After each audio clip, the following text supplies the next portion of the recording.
Hai guys, gimana nih pembahasan perang salib ketiga kita kemarin? Seru banget kan? Dan kali ini kita akan ngebahas perang salib yang keempat. Tunggu apa lagi? Yuk upgrade pengetahuan kamu di @now @sen_knowledge.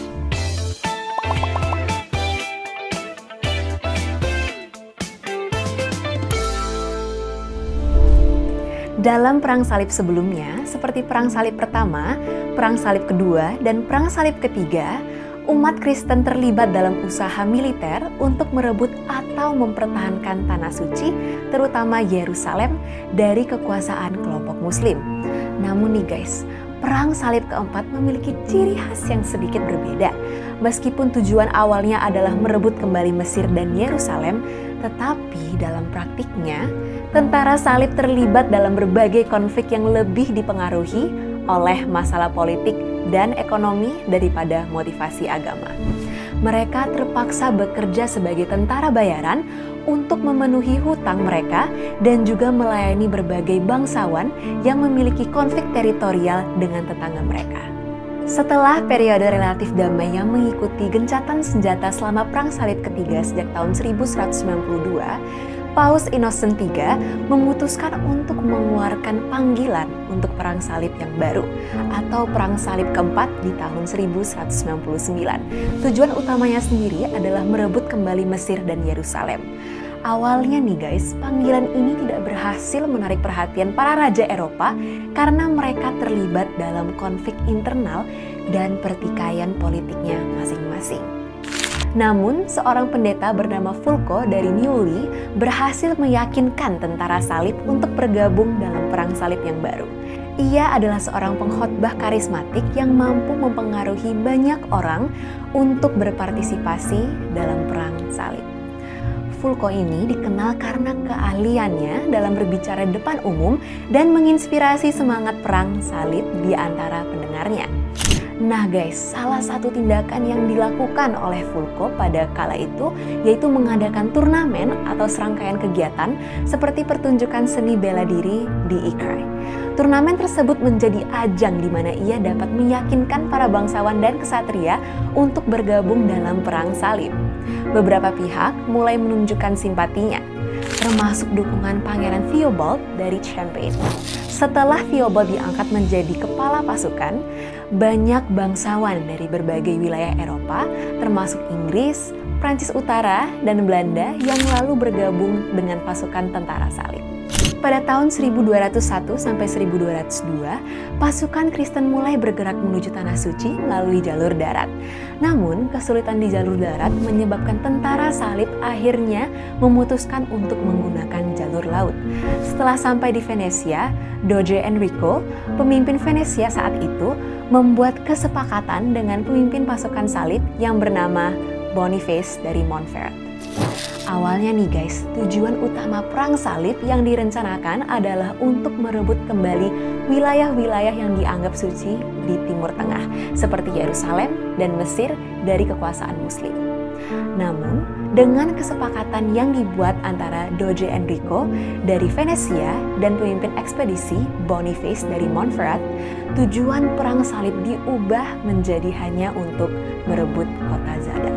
Zadar adalah kota yang pada saat itu berada di bawah kendali Raja Emeric dari Hongaria, tetapi sebelumnya telah hilang dari kendali Venesia.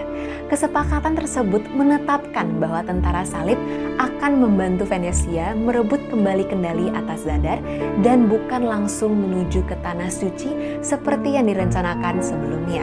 Sebagai imbalannya, Venesia bersedia untuk menunda pelunasan pembayaran sejumlah 85.000 mark perak kepada pemimpin pasukan yang awalnya disepakati sebagai biaya untuk transportasi mereka ke Tanah Suci. Negosiasi ini tentu menunjukkan bagaimana politik dan kepentingan ekonomi dapat mempengaruhi arah perang salib. Artinya nih guys, Venesia menggunakan posisinya sebagai pemimpin transportasi untuk mempengaruhi tujuan dan jalur perjalanan tentara salib demi keuntungan mereka sendiri. Paus sendiri tentu saja menolak penyimpangan dari ekspedisi perang salib yang diatur oleh kelompok Venesia ini. Hanya saja guys, armada tentara salib memutuskan untuk tetap berlayar dari Venesia di tanggal 8 November 1202 dan berhasil merebut kota Zadar beberapa hari kemudian. Tindakan ini menyebabkan kemarahan Paus yang lalu mengucilkan orang-orang Venesia ini karena dianggap telah memanipulasi misi suci tentara salib demi kepentingan pribadi atau komersial. Tapi tahu nggak apa yang menarik guys? Pada saat tentara salib beristirahat di Zadar, mereka justru menerima tawaran dari seorang utusan yang mewakili seorang pangeran bernama Alexios IV. Dan Alexios IV adalah seorang yang mengklaim tahta kekaisaran Bizantium pada abad ke-13. Ia adalah putra kaisar Bizantium sebelumnya yang bernama Isaac II Angelos. Pada masa pemerintahan Angelos, terjadi pemberontakan dan kudeta yang menyebabkan penangkapan dan penurunan tahta Isaac II oleh saudaranya Alexios III. Alexios IV kemudian melarikan diri ke wilayah barat dan berusaha mendapatkan dukungan untuk merebut kembali tahta ayahnya. Dalam konteks Perang Salib keempat, Alexios IV melihat tentara salib sebagai potensi sekutu yang dapat membantunya untuk merebut kembali tahta dari saudaranya yang bernama Alexios III. Untuk itu, ia menawarkan bantuan kepada tentara salib dalam bentuk dukungan militer, pembayaran utang mereka kepada pihak Venesia, serta persediaan logistik untuk melanjutkan misi perang salib ke Mesir sebagai imbalan atas bantuan mereka dalam merebut kembali tahta Bizantium. Dalam perkembangannya, ekspedisi pasukan salib yang dipimpin oleh Boniface dari Montferrat dan Doge Enrico Dandolo dari Venesia mengalami sejumlah kendala. Mereka menghadapi masalah logistik dan perbekalan, serta sebagian dari mereka yang tidak menerima perubahan rencana dalam rute perjalanan ini memutuskan untuk menjadi desertir atau meninggalkan pasukan. Pada tanggal 17 Juli 1203, Venesia berhasil menembus tembok Konstantinopel, kota yang saat itu dikuasai oleh Kaisar Alexios III. Keberhasilan ini memaksa Alexios III untuk melarikan diri dari kota tersebut. Dalam rangka menyelesaikan masalah suksesi dan menstabilkan situasi politik di Kekaisaran Bizantium, para pejabat kekaisaran memutuskan untuk membebaskan kaisar yang digulingkan sebelumnya, yaitu Isaac II Angelos, dan mengembalikannya ke takhta bersama putranya Alexios IV. Dengan demikian, kedua pria ini menjadi rekan politik bersama kaisar dalam pemerintahan Bizantium. Nah guys, tindakan ini diambil sebagai upaya untuk mengatasi krisis politik yang timbul dan juga untuk menetapkan kembali otoritas kekaisaran. Sayangnya nih guys, pada tanggal 1 Agustus di tahun yang sama setelah penembusan tembok Konstantinopel, Alexios IV berusaha untuk memenuhi kewajiban pembayarannya kepada Venesia dan tentara salib dengan cara mengenakan pajak baru dan menyita barang perak gerejawi untuk mendapatkan sumber dana. Namun guys, meskipun telah melakukan langkah-langkah tersebut, usahanya tidak berhasil dalam memenuhi janji pembayarannya kepada Venesia dan tentara salib. Kegagalan dalam memperoleh jumlah dana yang cukup semakin mempersulit situasi politik dan keuangan di Kekaisaran Bizantium. Bahkan memperburuk kondisi yang sudah sulit sebelumnya. Konflik di antara Alexios IV dan tentara salib ini berlanjut lebih jauh. Alexios V Dukas, juga dikenal sebagai Alexios V Mourzopoulos, memanfaatkan kesempatan untuk memprovokasi pemberontakan demi misi pribadinya. Ia naik tahta setelah terjadinya pemberontakan yang berhasil melawan Kaisar Alexios IV Angelos, yang ia akhiri dengan kematian Alexios IV dan ayahnya sendiri, Isaac II Angelos.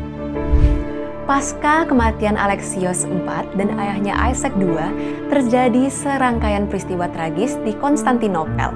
Tentara salib yang sebelumnya pernah bersekutu dengan mereka berdua justru ikut mengembalikan dukungan dan bahkan menyerbu kota ini pada tanggal 12 April 1204. Serangan tersebut dipenuhi dengan pertempuran sengit dan berujung pada kehancuran besar-besaran di kota tersebut. Sebagai hasilnya nih guys, Konstantinopel jatuh ke tangan tentara salib yang menyebabkan kebakaran besar dan melahirkan periode kekacauan yang berkepanjangan dalam sejarah Bizantium. Ironisnya, kekacauan ini juga diiringi oleh kerusakan besar pada gedung-gedung gereja dan biara, termasuk diantaranya Hagia Sophia. Banyak harta berharga termasuk ikonostasis perak dan benda-benda pemujaan yang kala itu dihancurkan atau dirampas. Alexios V Dukas sendiri melarikan diri ke Mosinopolis untuk mencari perlindungan. Pembagian rampasan yang terjadi setelah tentara salib merebut Konstantinopel selama Perang Salib keempat dibagi ke dalam 3 bagian. Dari hasil rampasan, 1/4 diberikan kepada kaisar yang akan datang, 3/8 diberikan kepada tentara salib, dan 3/8 lagi diberikan kepada Venesia. Nah, meskipun Boniface dari Montferrat menginginkan dirinya sendiri menjadi kaisar guys, namun sebuah komite yang terdiri dari anggota tentara salib memilih Baldwin IX dari Flanders sebagai kaisar pertama Kekaisaran Latin. Ini menunjukkan bahwa meskipun Boniface memiliki ambisi untuk menjadi kaisar, keputusan akhir jatuh pada Baldwin IX yang kemudian memerintah sebagai kaisar pertama dari Kekaisaran Latin yang baru terbentuk setelah penaklukan Konstantinopel. Kekaisaran Bizantium juga terpecah menjadi beberapa negara kecil. Sebagian wilayah diambil alih oleh bangsa Latin, sementara yang lain tetap berada di bawah penguasaan bangsa Yunani. Pemecahan ini dianggap sebagai partisi wilayah Kekaisaran Romawi Timur yang sebelumnya telah menjadi satu kekaisaran yang besar. Selain itu, selama penjarahan Konstantinopel yang terjadi selama perang, banyak karya seni dan benda seni berharga dirampas dan dibawa kembali ke Eropa Barat oleh tentara salib dan bangsa Venesia. Ini memberikan kontribusi signifikan terhadap perkembangan budaya dan seni di Eropa Barat, serta meningkatkan kekayaan dan status sosial para peserta Perang Salib. Nah gimana? Ceritanya seru banget kan guys? Jangan lupa untuk follow semua media sosial @san.id. Sampai jumpa di tema menarik di episode berikutnya. Salam pintar!